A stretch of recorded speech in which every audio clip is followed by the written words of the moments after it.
Did good. I'm Carrie Ham. I'm a physical therapist from SSM Health. I work at our East Clinic, which is on Stoughton Road. I'm a pelvic health specialist. So at each of our physical therapy departments, we always have a pelvic health specialist who works there, and we see a variety of issues, including incontinence, both male and female, and so there are things like that we can do in addition to what I'm going to talk about here today when I see clients one-on-one. But today we're going to kind of give you some good information so you can get yourself started on the path if you need to. So, and share with your friends if they're having issues or whatnot. So, so today we're going to discuss urinary incontinence. And I have not used this PowerPoint ever before because we couldn't get it to work, so bear with me if I struggle. So I already went over this. Okay, information about me, I kind of told you a little bit. I've been working in pelvic health since around the year 2000. Pelvic health is kind of a new-ish area in physical therapy. When I say new-ish, I mean in 2000 when I started out, it was very new and I had to go to Boston to get my training. And now it's much more prevalent. And so in my career, it has grown quite significantly and is more available for people, so which it's great. Lots of people with incontinence, so that's why this topic is important. I see a lot of people in the clinic for incontinence, and so I kind of wanted to come and give that information because a lot of times in clinic I'll spend 45 minutes just talking and not even doing anything, just telling basically patients what I'm going to tell you today. And I felt like, why don't I just give this information to people in a big group, and then that would, get the information out there. If you have questions while I go, especially with this small group, feel free to give me a holler. We're going to talk about both stress and urge incontinence. They're very different, okay? So what you do for stress incontinence and versus urge incontinence is going to be different. I'll explain what each of them are, what your symptoms would be, and then give you the information as far as what you would do for each of these different types of incontinence. So we're going to talk about both of those. There's also a thing called mixed incontinence, which means you have a little of each, and then you got to do all of everything I talk about today. Okay. So this is just normal bladder function. The kidneys are doing the filtering. So their job is to filter the blood to create the urine, and then the urine travels via the ureter down to the bladder. The bladder is our storage vessel, right? And then we have the urethra, which is for exiting urine. So that's very basic. I kind of like this next drawing. I know it's really basic, but I'm going to tell you what I as a physical therapist, I'll explain this to you, don't worry, but what I as a physical therapist am interested in is your muscles, right? So that's what I deal with. So our bladder is storing urine. Our pelvic floor is a group of muscles that form a sling or a hammock, hold up our pelvic contents, and close a sphincter here to hold our urine in. So we're going to be talking about if your pelvic floor is weak, then it can't close this sphincter quite as well and will leak with certain activities, okay? So that's one muscle group we'll be talking about. There's another muscle that a lot of people are not aware of. It's your detrusor muscle. It forms the wall of the bladder, all right? So when your bladder is empty, your detrusor is shrunken down like a deflated balloon, and as your bladder fills, your detrusor muscle stretches out. At a certain point, the detrusor doesn't want to stretch anymore. It gives a little squeeze. We feel urge. So when you feel urge, it's your detrusor muscle. And then as we empty, now the detrusor is supposed to stay relaxed till we decide to go to the bathroom, till we get to the bathroom, till we pull down our pants, till we have a seat. And then as we empty, it contracts a little bit stronger to help us fully empty. So that's a muscle that is also involved in incontinence and that we will be talking more about. All right? Thank you. Hello there. Come on in. We have a small group, so you're good. Good.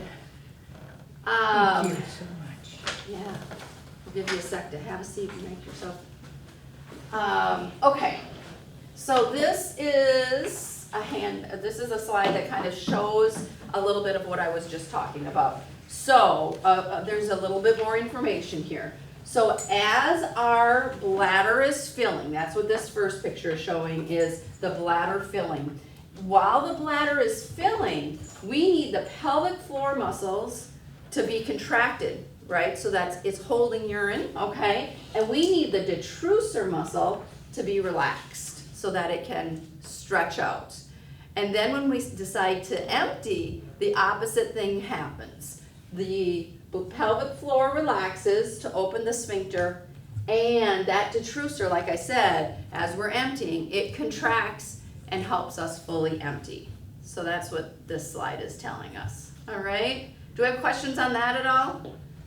Yes? Does it sometimes not fully empty? Empty? So it does, and it can be for a variety of reasons. So one of the tests that the doctors will do is a post-void residual test, right? So they'll have you empty, and they'll use ultrasound to see how much urine is left in your bladder, and that's called your post-void residual. Now here's the deal. Up to age 50, it's considered normal to have up to 50 milliliters left in your bladder after you've emptied. So, and then over age 50, it can be up to 100 milliliters is okay to be left in your bladder after you empty, okay? But if you have 150 mils left in your bladder after you empty, that's too much, okay? And there are some people who have that issue, and it is something I treat. It's not under the auspices of incontinence, right, to help people, but it is, like I say, in pelvic health, we treat a variety of things. Sometimes it's your pelvic floor not relaxing enough, and so then we have trouble fully emptying. So that is something I often am working with patients on, is relaxing better when they are emptying. So, but that's a different talk. Okay. But good question. And yes, that is another problem that I will often see in the clinic. So yeah, there's lots of stuff that can go wrong, right? There's two things we're talking about today. So the two things, like we mentioned, stress incontinence and urge incontinence. So in general, don't worry, we're gonna do a deep dive into each of these, but in general, stress incontinence is leakage when you cough, sneeze, run, jump, laugh, pick up your grandchild. I just had that told to me today. All those, the stress is referring to physical stress, when you do something stressful and then you have a leak. Okay, so that is due to that pelvic floor, that sling I told you about, that's closing that sphincter, being too weak, and we do strengthening for that. So we'll go more into that. Urge incontinence is that other muscle, that detrusor muscle that we talked about that forms the wall of the bladder.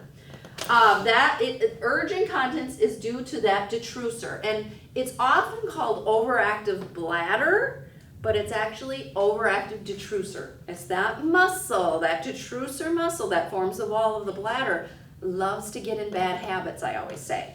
So our detrusor muscles, we're gonna talk more about this, they like to get overactive, all right? And sometimes we are a little bit culprits in encouraging them to be overactive, but I'll talk about that a little bit more. Okay, first of all, stress incontinence, okay? So again, stress incontinence is leakage with coughing, sneezing, laughing, running, jumping, lifting, all these things, okay? So your pelvic, it's related to those pelvic floor muscles getting weak, and then when there's that increased intra-abdominal pressure, then the muscles aren't able to hold that sphincter tightly closed enough, and we'll have anything from a few drops to a big gush, okay? It can be anywhere in there, all right? So this is my picture again. That you missed out on my beautiful picture. That is wonderful. Oh, yes. So these are your pelvic floor muscles. They are closing this sphincter. And if there's increased pressure onto the bladder with any of those things we talked about, these muscles might not be quite strong enough to keep that sphincter tightly closed, and you'll have a little bit of a leak. All right, that all makes sense. Yes, this is our I think this is what people think about when they think of incontinence, is stress incontinence. So it's weakness of your pelvic floor. So I actually see people, at a variety of ages. Actually, there's kids too with this, believe it or not. But also very common after pregnancy or during pregnancy or after childbirth, right? Because this is a time when the pelvic floor has a lot of stress placed on it. With aging and menopause. And then after pelvic surgeries, especially men, I see a lot of men after prostate surgery. So that's a common time that men will have issues. Okay, so those are some common times. So physical therapy treatment for this. You know, I don't deal with weight management a lot. Because I have large people with stress incontinence. I have small people with stress incontinence, right? I mean, ideally, yes, if we lose a little weight, great, but I don't think it's the whole thing, right? And it's not like, oh, if I just lose 20 pounds, then I won't leak. Chances of that aren't great. Smoking cessation, again, just helps those muscles to be a little healthier. Low impact exercise, so you exercise. I always say, this is my little mantra that I tell my stress incontinence people. If you're exercising, your pelvic floor is exercising. So your pelvic floor, even though you're leaking, when you move about the day, it's trying to keep that sphincter closed. So it's getting exercise. So the more active you are, the more exercise your pelvic floor is getting. All right, so low impact is better because it doesn't create that stress, but you're still working the muscle. So just going for a walk or whatnot. And then we are going to talk about specific pelvic floor muscle training, right? Kegels, everyone's heard of Kegels. I'm going to firm that up as far as what you should be doing, how often, what position, all those kinds of things. So, important components for, I'm in the way, in regards to your pelvic floor strengthening exercises, and we're going to be going through each of these. Finding the pelvic floor. A lot of times my patients, am I doing it? It's hard to know. It's not like a bicep curl where you know you're doing it, right? Now in clinic, we have the ability to do biofeedback. I put a little external sensor down in the perineal region, so my clients do have to like pull pants and underwear down, give them a sheet to cover up with. Come on in, you're good. And then I come in and place a sensor in their perineal region behind the vaginal opening in front of the rectal opening, right in that area. And then they pull right back up and they have this wire. We hook it up to a little box and when you contract and relax, you'll see it go up and you'll see it go down. It encourages, it lets people know, oh, I really am doing it. And then can you hold that? And they'll try and hold it. And we can do different things and let patients be able to see themselves doing the exercises. So we won't have that ability today, but we'll talk a little bit about finding that muscle. Position makes a difference. I always say laying down is like a 2-pound weight, sitting's like a 5-pound weight, standing's like a 10-pound weight. So kind of depending on, we'll talk about this, how much leakage you're having, the different positions make a difference. How many to do, we'll talk about that. How many repetitions? How long should I hold these? That's another question. And then progressive strengthening just means we start at this point and we do more. We advance gradually as we get stronger. So that's what I mean by that. And then consistency just means how often. Like I always say once a day for sure, twice is extra credit. So these are things that you do once a day. It's like going to the gym. I say it's like taking your pelvic floor to the gym for these exercises. All right, we're going to go through each of these. Muscle identification. So this is, how do I know? How do I contract my pelvic floor? And it's basically stopping the flow of urine. Okay, it's squeezing like you're stopping the flow of urine. So one thing you could do to start out with is just in both a laying down, a sitting, and a standing position, just say, okay, I'm going to stop the flow of urine and then I'm going to relax. And you want to just feel as you squeeze and lift to stop the flow of urine, you should feel that pressure or that contraction of that muscle, and then as you relax, you should feel it let go. And that's your pelvic floor, okay? You want to try not to use these big butt muscles. You want to try not to use your abdominal muscles, and you want to try not to hold your breath. Lots of rules. Okay, but you're just trying to find that muscle. So you just, initially, I would just do that and not worry about holding or anything. Just say, okay, I'm going to practice just finding that muscle, all right, and just squeezing and relaxing in those different positions so you can say, oh yeah, that I can feel that, and then I can feel it let go. All right, okay, so practicing that a little bit is good. And like I say, if you have a really hard time doing any of this, you can always come on in and see us. Any pelvic health practitioner can help you with that. So that's the first thing. Second thing is what I talked about earlier, position. So if I had a lady earlier today, she was only leaking if she was standing and she coughed or sneezed, or that she was the one, if I pick up my grandchild, if I cough or sneeze, that's when she was leaking. She didn't leak at all in sitting. She didn't leak at all laying down. I call those people tip of the iceberg people. They are able to control the urine laying down, sitting. They're only leaking and standing. They're high level people, right? She wasn't leaking very much either. So if you're only leaking and standing, guess what? You get hard exercises. So we talked about how laying down are the easiest, sitting's a little harder, and standing's the hardest. She got 2 standing exercises, and then when she's done with those, she got 1 sitting exercise. So that's typical of what I give to someone who's only leaking in standing. All right, they get standing exercises, all right, because that's the hard position. So depending, if you're leaking laying down, sitting, and standing, let's say you're leaking in all 3 positions. I leak at night, laying down, I leak and sitting, I leak and standing. Then you need to start with easy exercises. And those folks, I start them all laying down. We got to get you strong laying down before we can advance you. So someone who's leaking in all positions, I just give them laying down exercises before we go to harder ones because they need easy stuff. And then if you're in between, then you got to kind of choose, because I'm going to be showing you exercises and you can choose. So if you say, oh, I leak laying down, or no, I don't leak laying down, I leak a little bit in sitting, and I definitely leak in standing, then I would maybe start with sitting exercises and maybe 1 standing exercise, and advance to where you're doing more standing and less sitting over time. All right, so it's kind of just a framework.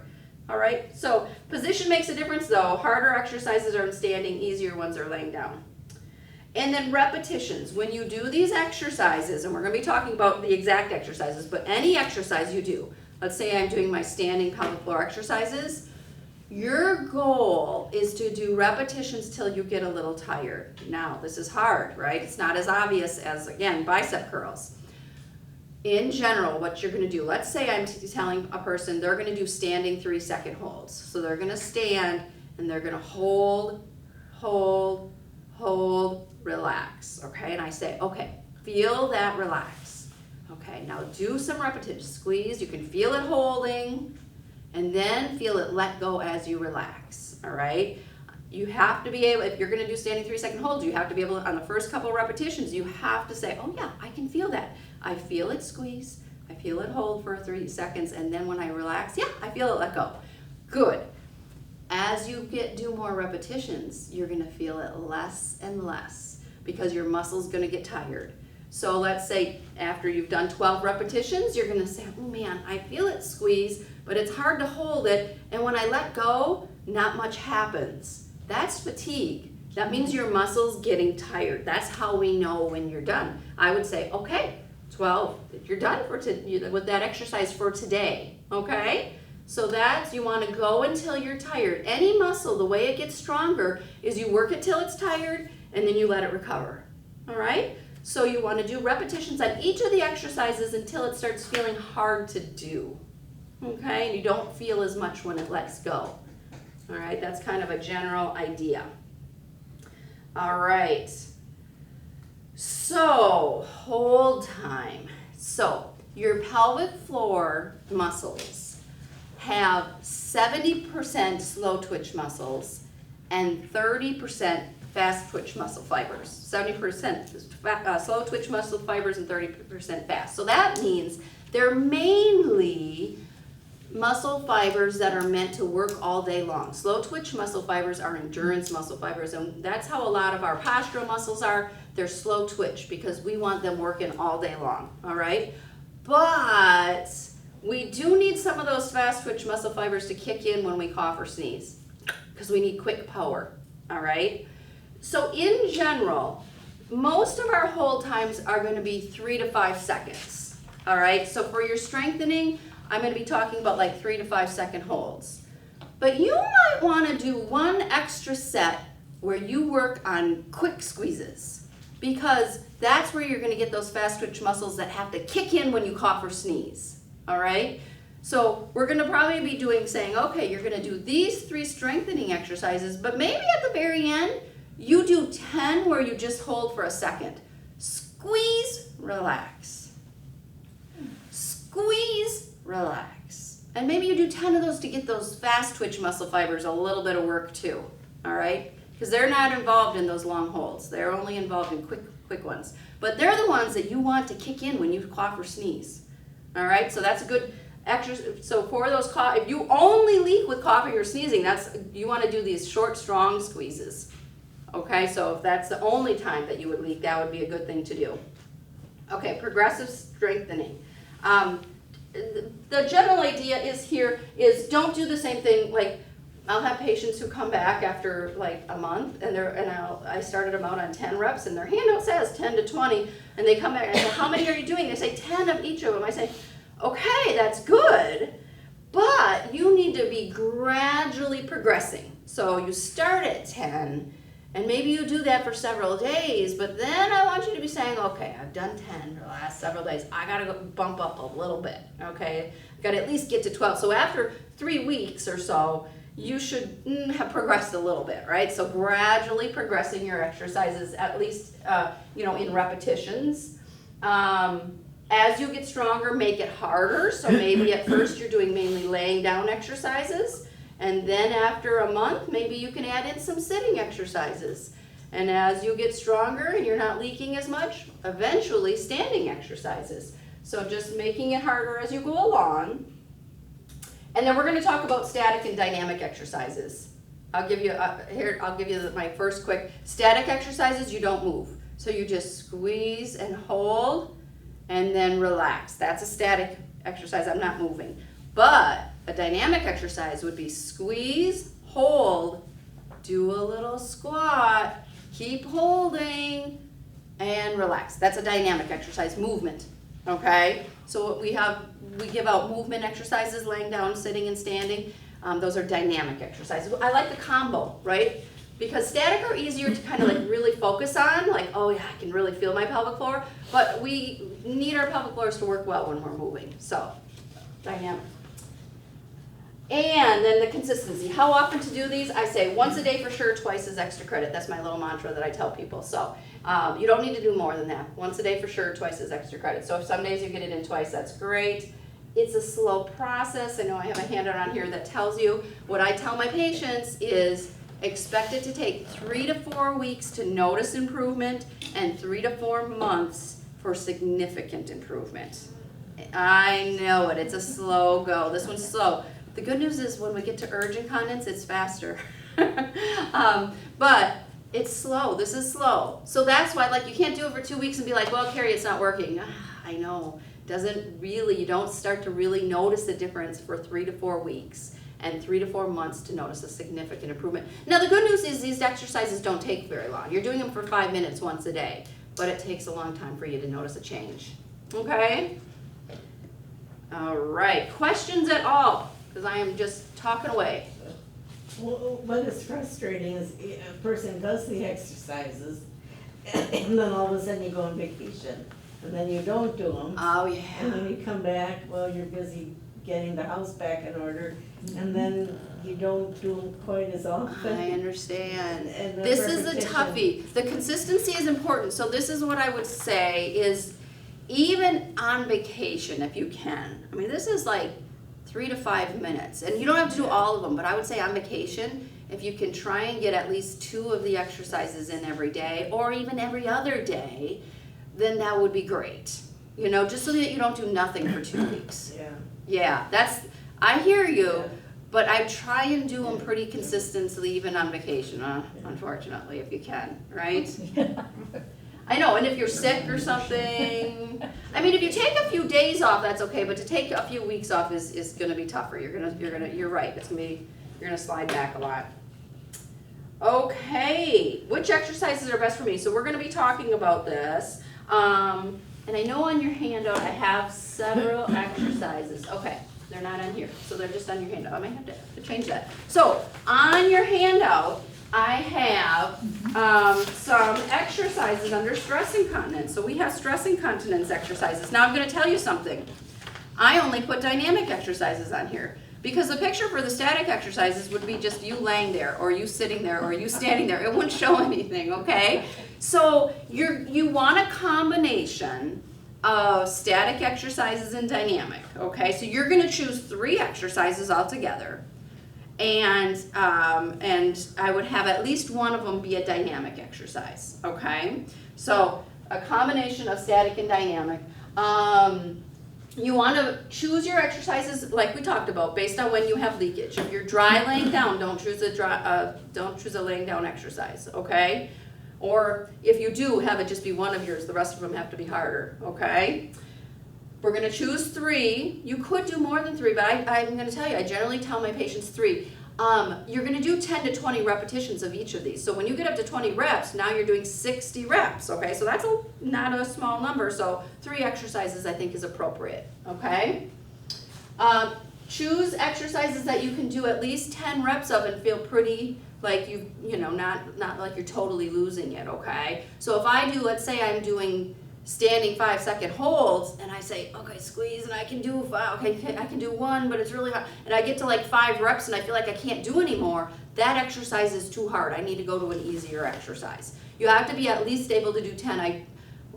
I used to have patients come back after seeing me, and I wasn't as clear about this, and I say, how many are you doing? And they say, I'm doing 3 of each exercise. You're never going to get better at 3 of each exercise. The literature shows that you need to do at least 25 repetitions every day, once a day, to have improvement, okay? So that's why I choose 3 exercises, and you have to do at least 10 of each to begin, because that's 30, okay? So we need to be able to do at least 10 reps of each exercise. And you want to get tired. We talked about that a little bit. So let's talk about examples. For our static exercises, you're just, for example, for sitting, we're just sitting and doing pelvic floor squeezes. Now the only question is, how long do I hold those, okay? So if I have a patient, I generally start with 3-second holds, okay? So this is what I have them do. I have them squeeze, hold, hold, hold, and relax. If they can feel that squeeze, they can feel it hold, and then when they relax, they can feel it let go. That's a good starting point. And I'll have them in the clinic do 10 of those. And if they get to 10, and I say, are you feeling like it's getting tired? Do you feel like it's harder to hold, or like you don't feel as much letting go when you relax? And they say, yep, I'm feeling that. Then I say, okay, that's a good starting point for you. However, if they say, no, that's super easy, and I do have people, I'll have them do 10, and they'll say, that's really easy. I said, okay, let's go up to 5-second holds, all right? So you need to be able to get a little tired. I do want you getting a little tired around 10 to 15 reps, okay? So if you're not tired at all, then you gotta choose a harder exercise, okay? So the whole time, anywhere from, and if it was too hard, then I might go down to 2 seconds or even 1 second. For some people who are really weak, I'll go down to 1 or 2 seconds, okay? I almost never, and I'm gonna say almost, there is a rare chance, if you look online a lot of times, that it says do 10 reps with 10-second holds 3 times a day. That's the thing that I often see online.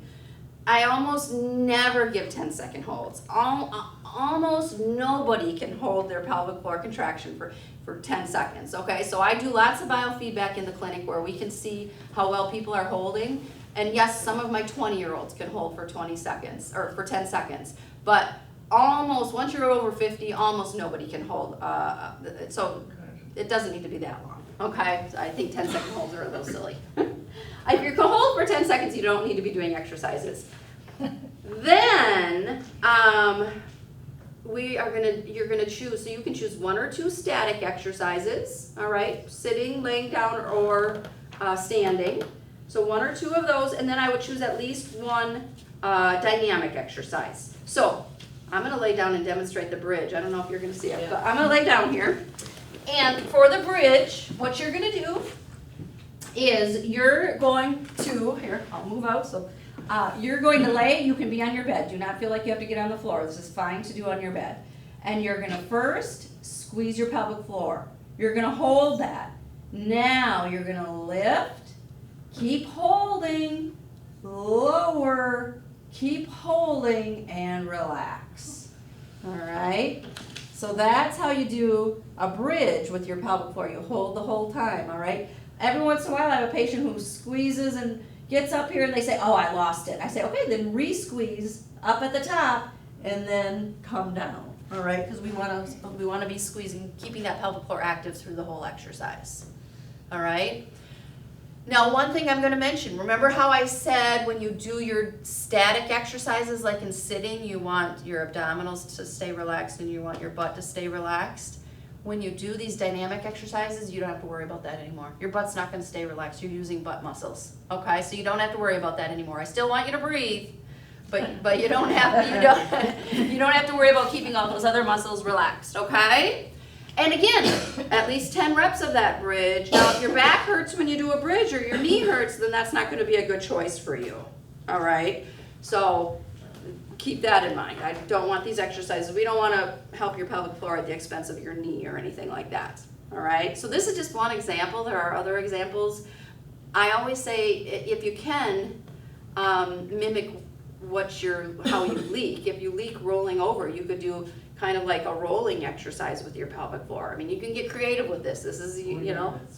That's my problem. I'll roll from one side to at nighttime. My problems are at nighttime. So I'll wake up and then I'll roll from one side to the other, and as I'm rolling, I'll experience pain, and then it's like, okay. You'll experience pain? Yeah, I'll experience pain down there, and then I think, oh, well, I guess I gotta get up and go to the bathroom. And then I go and go back to bed and I'm fine, but it's always when I turn off. But you're not necessarily leaking when you roll, it sounds like. No, You just have pain when you roll. yeah. That is a signal, you know, that's what wakes me up. And then I go. Okay. I wouldn't call that incontinence though. And then in the process of trying to get yourself up, That's to a when you certain leak. position, sometimes, not all the time, but sometimes, yeah. Okay. That's when it'll happen. Okay. Well, yes. I mean, so you have some, but this pain I would also want you to get figured out. Like, why are you having pain when you roll? And that's not incontinence. That's something else going on, you know? I don't know. But yes, so like if you if you leak when you go from laying down to sitting, you could do an exercise where you like lie on the side of your bed, squeeze your pelvic floor, and then push yourself up to sitting, and then relax. And then you could do that as an exercise, Yeah. So that's okay. That would be a dynamic exercise. Yeah. I've got some sitting, so this middle one is a sitting dynamic exercise.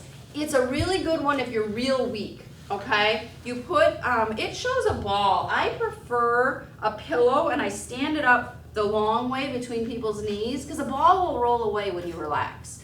So I use a pillow, I stand it up between people's knees, and then what you're gonna do is you're gonna squeeze your pelvic floor, and then you're gonna squeeze on the pillow. Hold this one for 3 seconds, and then relaxing, all right?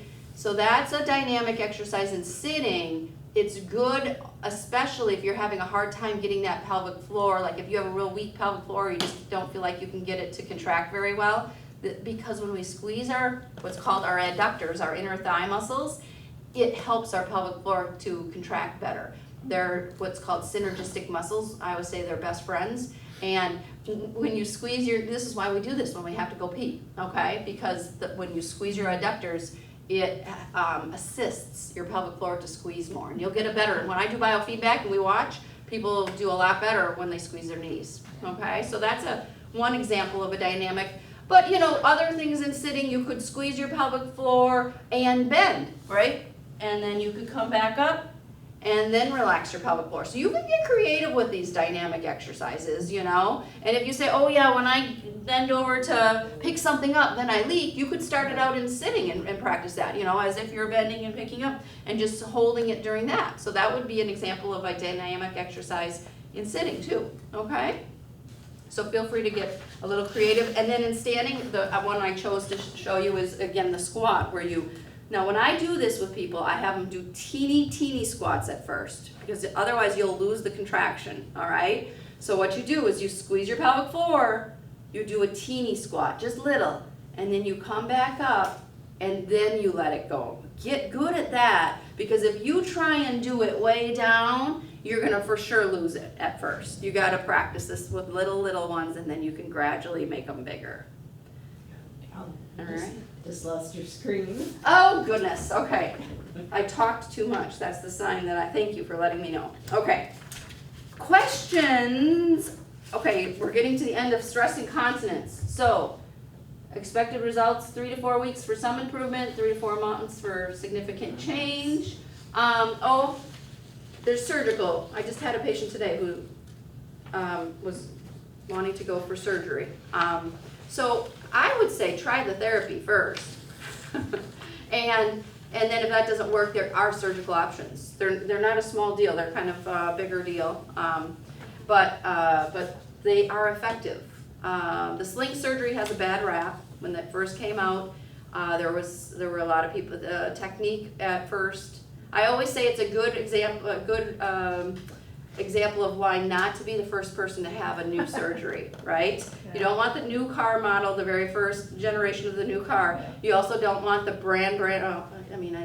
maybe surgeons wouldn't like me saying this, but the brand new surgery, because what if there's a glitch in it, which there can be, and we haven't worked it out yet. So when they first were doing sling procedures, they were putting them in, everyone across the country. I mean, not just one group or anything. The procedure was put in too tight, was my understanding. One of our surgeons came to our group and said that was what we were doing wrong. We were putting them in too tight, and then people were having pain down the road. Okay, so there was problems. But now it's terrific. It's been around for a long time, and the technique is all set. So we're good on that.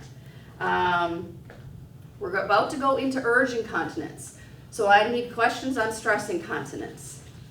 Anybody? No? Okay. Feel free to catch me afterwards if you have any questions. Because now urge incontinence is very different than stress incontinence. And we talked earlier about a little bit about this. So urge incontinence, the bladder fills, but then the detrusor muscle, which is that muscle that lines the bladder, as your bladder's filling, it's supposed to stay nice and relaxed, right? And it contracts either too early or too strongly. I say the detrusor muscle loves to get in bad habits. That's what I always say. And so it gets into a bad habit.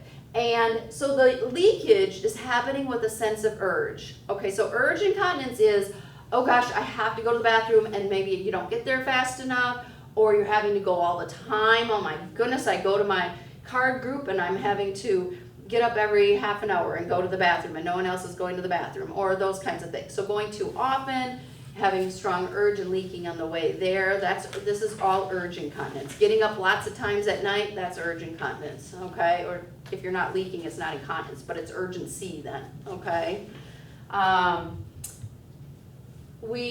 Contributing behaviors, like I say, the detrusor likes to get in bad habits, and sometimes we kind of teach it bad habits, all right? So if you start having a little bit of leakage, you might start saying, you know what, I don't really have to go, but I'm gonna go now just in case. So just in case voiding.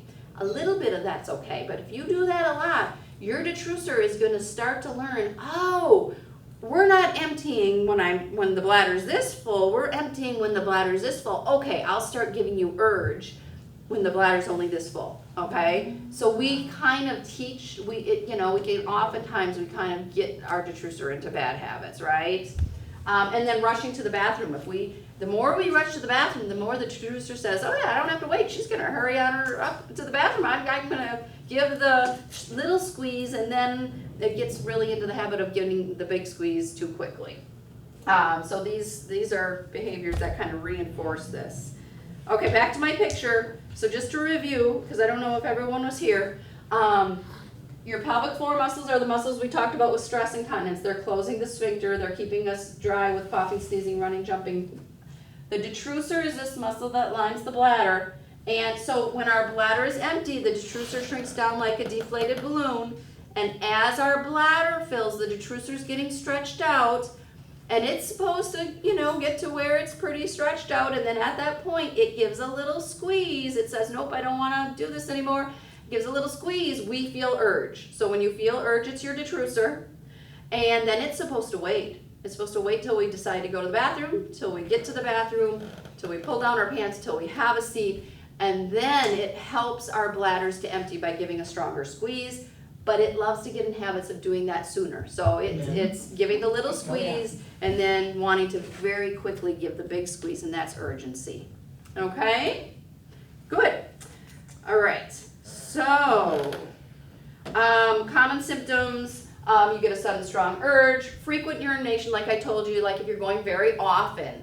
Textbook, they say 2 to 4 hours between voids, and I will, for my over 50s, I shrink that down to an hour and a half, but if you're going every 45 minutes, that's 2 during the daytime. Every 45 minutes would be too soon.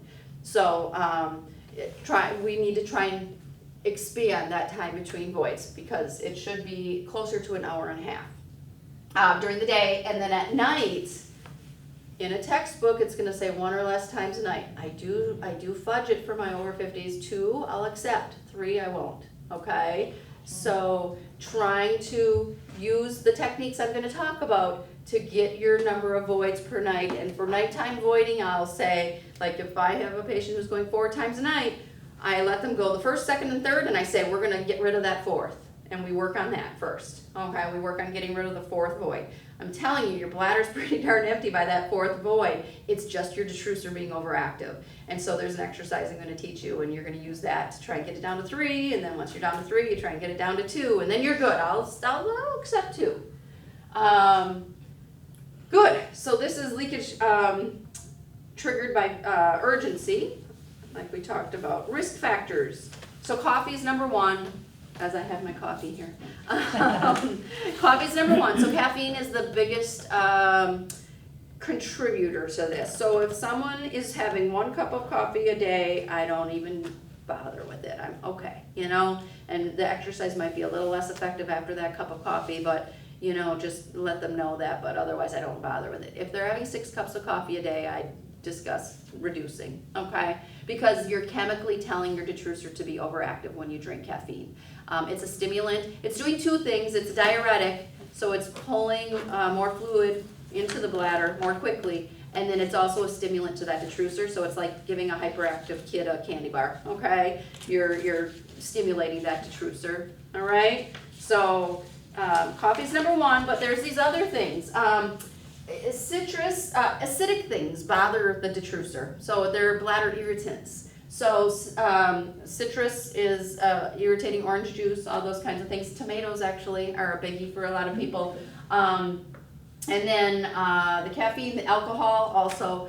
This varies a little bit from person to person, okay? So I can tell you I can have a glass of wine, although I hardly ever do, but because I get migraines, but anyway. But if I have a glass of wine, I'm fine. It does not give me more urgency, but coffee more so will. But it varies a little bit from person to person. I have people who say, as soon as I have a beer, I have to run to the bathroom. Okay, so that's a bladder irritant to you, okay? So if you're working on urgency, if you have an urgency issue or urgent incontinence, to reduce these things initially is a good idea. It's not that you can never have these things again, but to reduce while you're working on it is not a bad idea. Okay. All right. So. One quick yes. question. Now, if most of your problems are at nighttime, so would you say these irritants are still a cause for? It's a good question. In the second half of the day, I'd be more aware of them. If most of your problems at night, then I'd be more aware of them the second half of the day. And if you have problems day and night, I have people work on the daytime first, because if you get the daytime under control, a lot of times the nighttime will take care of itself. But if you only have problems at night, then you gotta work on the nighttime thing, which is no fun. I mean, working on nighttime is tough because you're trying to get back to sleep. You just wanna go to the bathroom, get it over with, okay? But yeah. I'm about to tell you the technique, and I'm gonna tell you something. It's really simple, but it's really effective. So you're gonna be like, oh, that seems like nothing very simple to do. It is. And if you work on this, 80% of my people come back after 2 weeks and they're like, yeah, I can notice it's working. I'm not gonna say that they're better, but they're like, yeah, I can tell that this is getting me there. All right, so different from stress incontinence where you don't notice it. This you'll notice pretty quickly, all right? Now, I'm gonna tell you why it works. I'm gonna give you even though we're good on time, sort of. So, in the body, if you have two muscles that have opposite jobs, your body doesn't want them both contracting strongly at the same time. I'm going to give you a quick example. In your body, this muscle pulls your toe up. This muscle in the back brings your foot down, okay? That's their jobs. So, if I have cramps in my calves at night, what you can do to help that go away is strongly pull your toes up towards you, all right? And that sends a nerve signal to the opposite muscle to relax. So if you feel a cramp coming on in the back of your calf at night, just lay there and pull your toes towards you, and that will likely help relieve the cramp, and that's because it's telling that opposite muscle to relax, all right? So similarly, I need my picture. Your pelvic floor when it contracts, it's stopping the flow of urine, right? When your detrusor muscle contracts, it's squeezing on the bladder and causing the flow of urine. They have opposite jobs. So you are going to use your pelvic floor. You are going to use Kegels, but it's very specific Kegels, okay? So if you contract your pelvic floor, there's a nerve signal sent to your detrusor to tell it to relax. But the way to do this, you can do it in any position, but it's a little more effective sitting than standing. So if you're in your kitchen, sit on down, all right? What you're gonna do, you're gonna do Kegels. You're gonna hold for about 1 second to 2 seconds, and you're gonna relax for 2 or 3 seconds. So it's squeeze, relax, pause. Squeeze, relax, pause. About 5 to 10 of those, all right? So I used to say 5, now I tell folks 5 to 10. Whatever you feel you need, okay? You can do more. I'll tell you a little story about myself, even though I'm on camera, is I don't like to go to the bathroom at night. If you start going to the bathroom at night, your detrusor will learn that and you will get up every night, okay? Like, I'm like, no, I'm not going to the bathroom at night because I don't want to have to get up every night. And a lot of times it's on this at the same time. I get up every night at 2 o'clock, you know, like your detrusor will get very specific on these things. And so I don't want to start going to the bathroom at night. And so if I wake up and I feel like I have to go to the bathroom, I lay in bed and I do this exercise. And this is what you would do on number 4. If you get up 4 times a night, you go the first, second, and third time, and on the 4th one, don't even open your eyes. Lay there, squeeze, relax, squeeze, relax. And you can do as many as you want, okay, to try and calm it down. It's hard at night, but then you got to try and go back to sleep. I do this because I do not want to start getting up at night. So right now, this is my challenge, all right? It's okay to get up once a night, so I'm not trying to tell you not to get up at night, but personally, I don't want to, so I just do it just to try and calm that urge and get back to sleep. All right. So you don't have to do just 5. You can do as many as you need. A lot of times, if you're just going to get up and you're like, oh, I'm watching TV, I'm going to have to get up and go to the bathroom. You can a lot of times get away with just 5. So just doing 5 of them, and then calmly get up and calmly head to the bathroom. Don't rush, because we want the detrusor to learn that you're not going to go quickly. It has to wait. We teach that detrusor patience. Commonly, you're out, another time you're going to use this, you're out running errands, you get home, and you come into the house and you feel like you need to beeline for the bathroom. We call that key in the door urgency. Really common. Your detrusor has learned to associate coming into the house with going to the bathroom, and it says, oh, this is when I want to empty. If you can, out in the car, 5 before you get out of the car, do 5 of them. Get into the house, sit down, 5 more, okay? I know, it's tough if you need to have a little liner or something in there, and then calmly head to the bathroom, all right? Now you could practice, say, I'm gonna empty before I get home. I'm gonna head home now, it's 5 minutes away, I'm gonna empty, but then when you get home, I want you to not go, okay? Because then now you're empty, we talked about how we want it to be at least, an hour between voids. So if you empty, then you get home, you're gonna know, I have pretty much an empty bladder. You're still gonna do this urge delay. You're gonna do these squeezes and you're gonna try to not go, all right, if you've emptied just before you got home. All right, so that's something you can try. Or if you know, nope, I was out grocery shopping, it's been a good hour since I last went, still do the exercise, still do the calming exercise, and then calmly head to the bathroom, all right? Try it because it's really effective, and it will start to teach your detrusor to be in a better habit. A lot of this is habit. A lot of this, is once we start going down that path of hurrying to the bathroom or running to the bathroom as soon as we get into the house, more and more it's going to happen. It's a slippery slope. Okay, so we got to try and turn it around and go the other direction. All right. Okay, so that we talked about. Questions on that at all?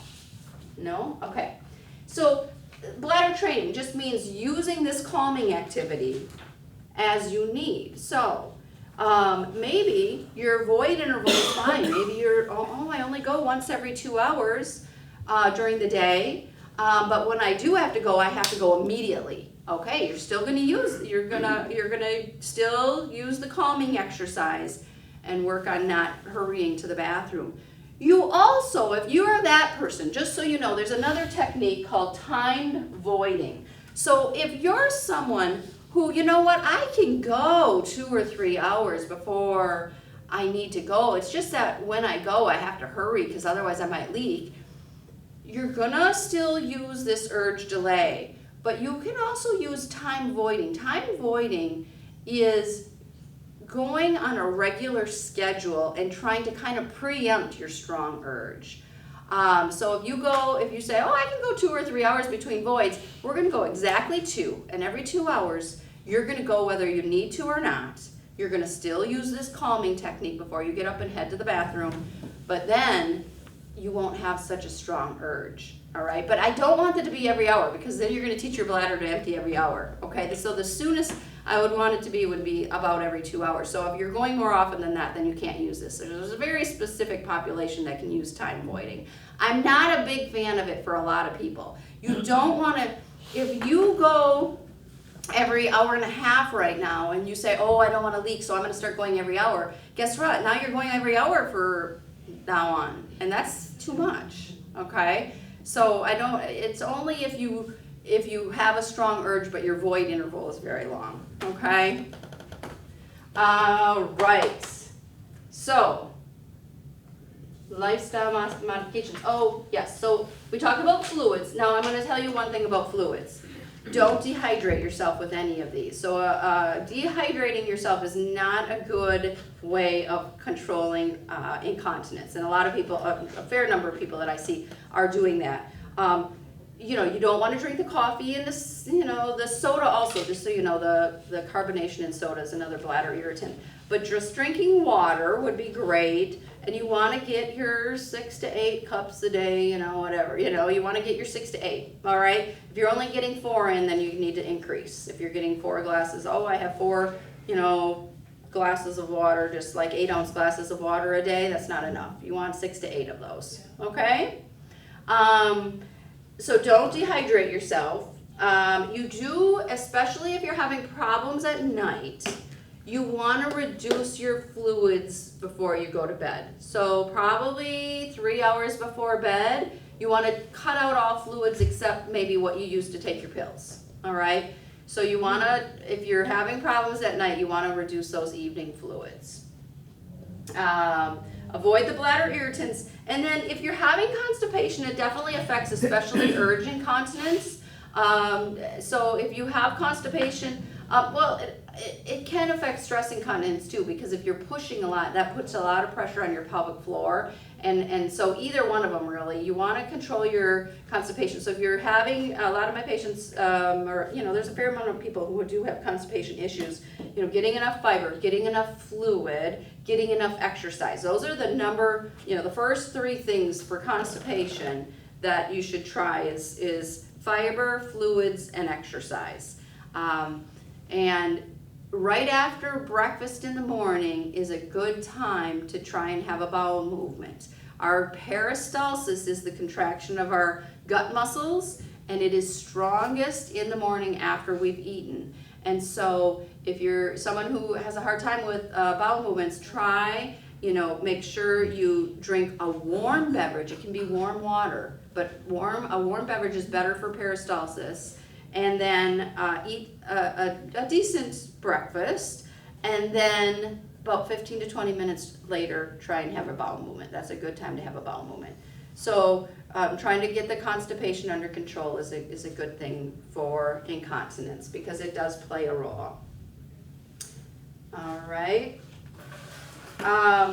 So we talked about surgery for stress incontinence. There's no medication for stress incontinence really, but there's surgery, right? So if the therapy alone doesn't, there's some other things, there's some lesser surgeries too that I didn't mention. But anyway, you can see a specialist, and if the therapy alone doesn't get rid of your stress incontinence, a surgeon can help you out. But there's really not medication. The good news is for urge incontinence, there is medication. Now I encourage people to first just do the therapy alone, all right? Because the therapy, meaning these calming exercises and the bladder training, okay? Try that first.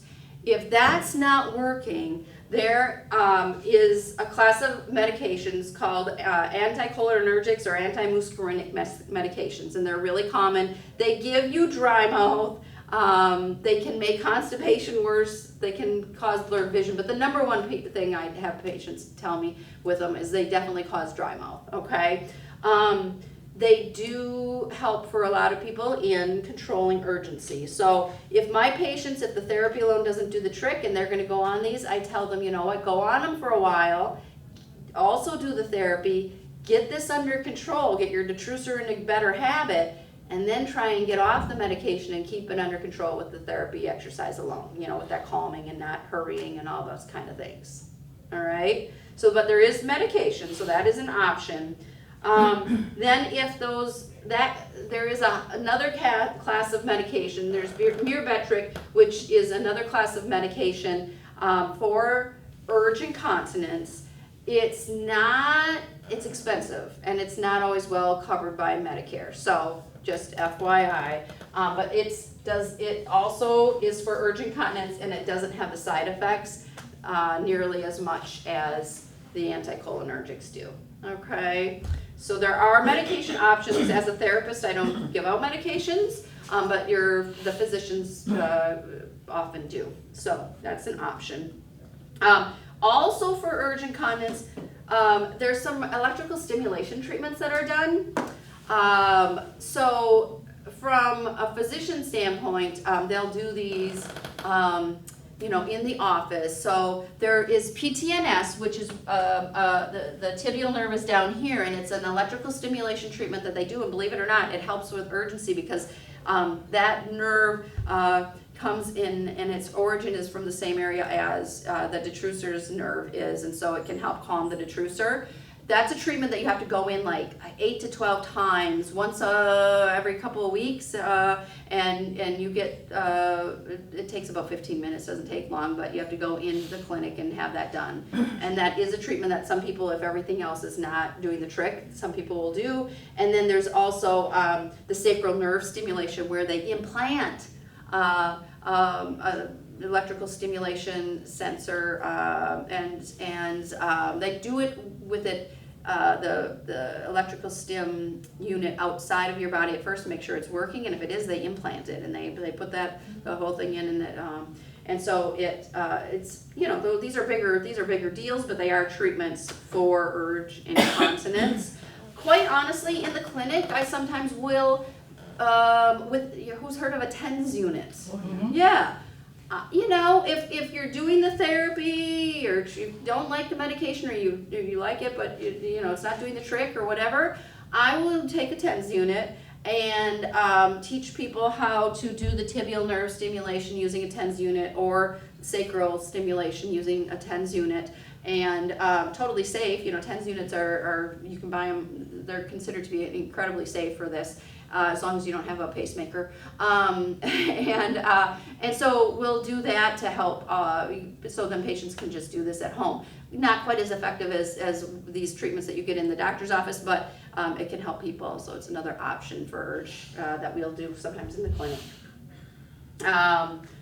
Okay, so we talked about treatments for both stress and urge incontinence. They're very different, right? So if you have urge incontinence, doing pelvic floor strengthening isn't going to help you, right? You have to do the thing based on which one you have, and if you have a little of each, then you have to do both. So there's lots of options on what to do, but take-home message being, if you're having issues, let's work on it and not let it get worse before it gets better, right? Let's try and work on it. So, does anyone have questions, concerns? Yeah.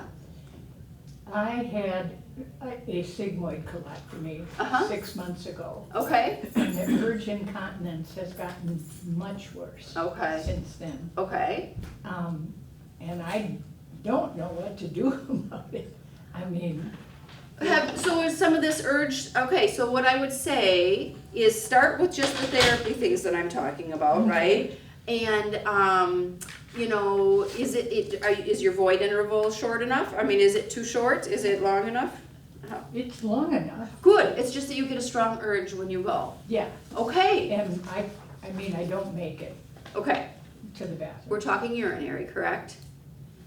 Okay, good. And so what you need to do, you might be someone who can do that timed voiding that I talked about. If you've got a long enough void interval, people who, so in general, if you say to me, yep, I go, it's at least 2 hours between voids for me, yep, but I can't make it.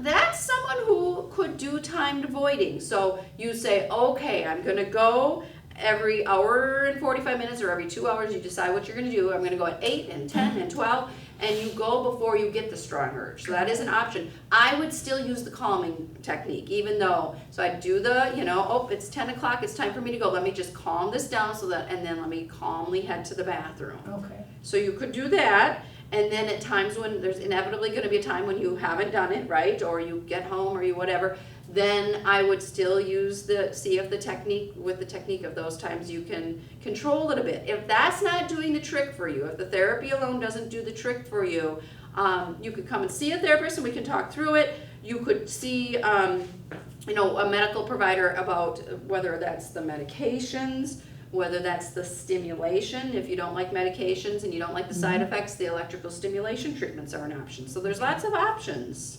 I have a TENS unit Yeah, and that's because my something. low back is fused. Okay, So yeah, can I just put it on my sacrum area?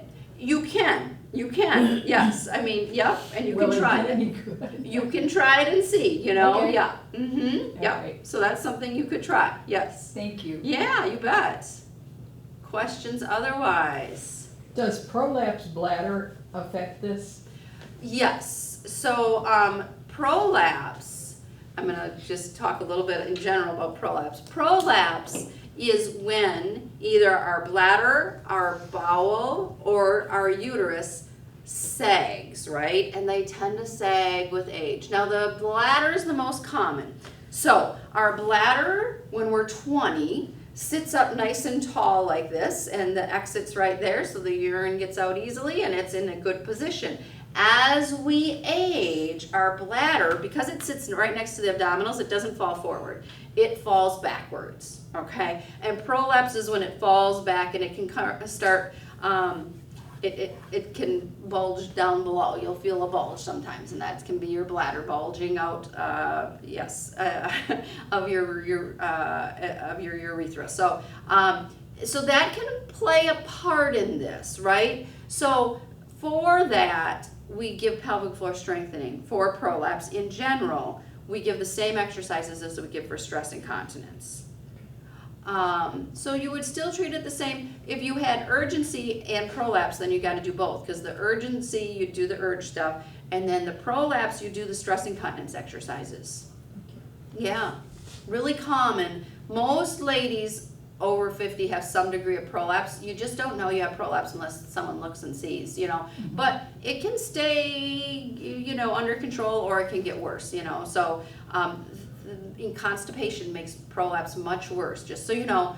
So because if you're bearing down on a regular basis to have a bowel movement, you're putting pressure on all those organs. And so constipation is the number one thing I see with my prolapse patients, as far as the common thread is that a lot of them have had constipation most of their life, and that will exacerbate prolapse. So keeping constipation under control is a good idea. All right, yes. One problem I have is I have grandkids and I like to go to their, you know, their games. And if you sit in a chair, you know, watching the game, Yeah. then the games usually last an hour and a half to 2. And if I don't go, then when I want to try and get out of the chair, the minute I start to go this way, I can just feel everything kind of loosening. Ah, yes. So do the urge exercise before you get out of the chair. Okay. Yeah, as you're sitting there, you know, do your short, strong squeezes. Now be careful, because if you're going to sit at an hour and a half game and then you didn't go for an hour before that, you're really Yeah. setting yourself up for a problem, right? Yeah, that's the So problem. keep that in mind as well. And then if you're drinking a soda, you know, then, Yeah. you know, Yeah. now you're setting yourself up for problems. Yeah. But when you're gonna get up, those short, strong squeezes, right? That urge exercise to calm it down, and then you might have to stand up and you might say, you know what, I got to do it again. I kind of, you know, I standing up want to do it again. Let me do my urge exercise again before I calmly walk out of here. Okay. Yeah. I'll remember that now. Yeah, because- try that. Because I have the problem, so I'll And remember that. if you're in a situation where you're not going to be able to go for a long time, or you're, you know, you're at your kid's game, or any of those kinds of things, try and make sure you don't do all the irritants at those times. So don't have caffeine, don't have carbonation. You know, just have water. You know, if you're going to drink, just have water. Yeah, because you know, those are the times when you really don't want to have leakage. So just make sure that you kind of keep an eye on that. And also the time between voids, because sometimes, yeah, if you're sitting, you're fine, but then as soon as I get up, I'm gonna have a problem. Yeah. So try not to let it go so long between interval, you know, the void interval get too long on those times. Yeah. Good. Yeah. This is very good. Yeah, Good. thank you very much. You're welcome. Information that we didn't have before. Good. Exactly. Yeah. Good. Great. All right. Well, thank you very much for coming out on this rainy day. I appreciate it. Thank you.